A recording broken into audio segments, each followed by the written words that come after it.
And the reason why I wear these fucking things all the time is because I always blow out the fucking speaker. And plus everything, I used to do a lot of audio and shit like that, but I have no speaker on my phone. It sucks. I have to be holding it to know it's ringing or something. Oh my God. Prettiest girl in this world that I've ever seen. Did you ever see Vinny Politano's show? I love him. I love his show. But he gets Ashley Painter in there. I have a bad cold again. But he gets a bitch. That girl, you should see her. Oh my God, I've been in love with her for about 3 years now. That's the hottest girl I've ever seen. Vinny knows it too. And she got that sweet little sing-song voice. Oh, those little faces. She's got that 1950s, 60s kind of charm. And her little makeup. Sassy little, extraordinary, exquisite piece of ass. Fucking exquisite. I couldn't have got her when I was young though either.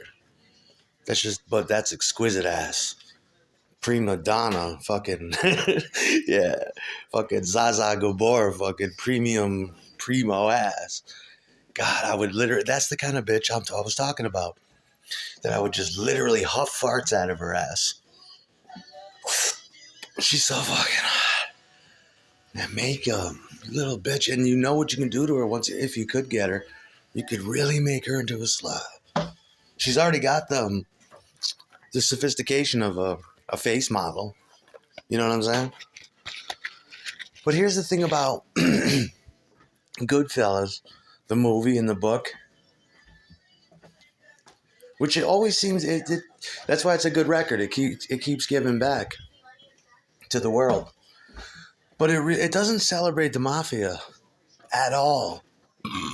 If you think about it, it celebrates the underhanded tactics of a good government that just wants to close a deal and cash their own lottery on it and do it within the confines and means of the law.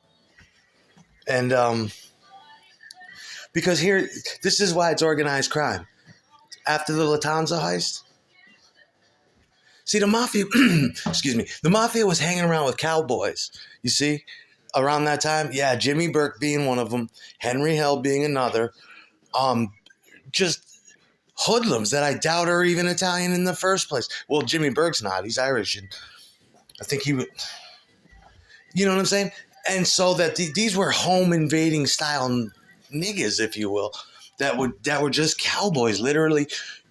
They did the kind of crime that the mafia didn't do. Shit like, and so other mafia members. Here's the thing: Billy Bat's getting out of jail. That was gonna take a massive bite out of Jimmy Burke's gambling ring and money ring, because he had absorbed all that shit when Billy Bats went away. So right off the rip, they can't have that. He's got loose associations with the mob that don't want it either on somebody's end, because he's from a different family. So, it was inspired. My bosses said, that's what I meant by killers. They got used basically as patsy. I mean, you know what I mean? They got used as sleepers to do the dirty work that La Cosa Nostra could not do. And the last time I checked, it meant, you know. So, and this is true, they had knowledge in that. These cowboys would also flip on you like a fucking flapjack and drop a whole bag full of dimes. Because they're not made men. All they saw was I hate to say it, but they as cowboys, they thought, look at us using the mob like this and having contacts. We're rolling them and they don't even know it because they don't want to take chances. Shit like that. The mafia would never conspire to make a heist on a fucking goddamn national airport and get involved with the Federal fucking Reserve and the FBI and the IRS that will fry you like a beefsteak, fry you like a fucking hamburger. But who could turn down that money? And then you got, like Henry Hill said, basically, or like Nicholas Pileggi said, you have basically imbeciles walking around wearing it and literally wearing it. Not like the old school La Cosa Nostra, meaning, wearing it like, literally wearing it like Hugh Hefner. Fat rings, big fur coats. Not only a fucking Cadillac, but a bright pink one. Wouldn't that incense you? Yeah, you get to stink eye after that. Wouldn't that incense you? Burn you to fuck up? You'd be like, what are you trying to do here? Jimmy Burke was saying to him, like, Jimmy was saying to him, why can't you get some sophisticated interest and hide what we do? We will go to our fucking grave. Why are you making me paranoid? But how? It must have incensed you, and it must have been mind fucking blowing.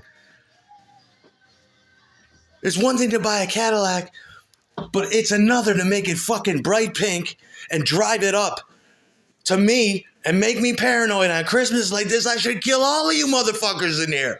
I should, you know what I mean? And then the mafia's like, we can't control that kind of shit. That's why we're organized. And then it's a wildfire, and then Jimmy's like, well, fuck this. Everybody's got to go. And one by one, motherfuckers drop. And then other motherfuckers that don't, like Maury, what's his name, who I don't even think he clearly understood who he was fucking with at that point. I want my money. It's like you will lose your life tonight if you don't calm the fuck down. You're not getting any of the hints. Motherfucker said he doesn't care what happens to you. Can't you read between the lines? He said, and what?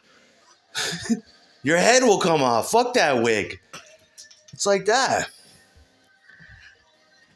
Those were not good fellas. I mean, they were. It depends on what your perspective is. But, the mob was basically victimized by these other cowboys. It seems like at times they took advantage of shit. I don't know. That's the thing about it. Don't you agree with me, or am I being told I got a big giant stain there as I'm telling you this? Look at that shit. Big food stain sitting on the couch. That's exactly what it was.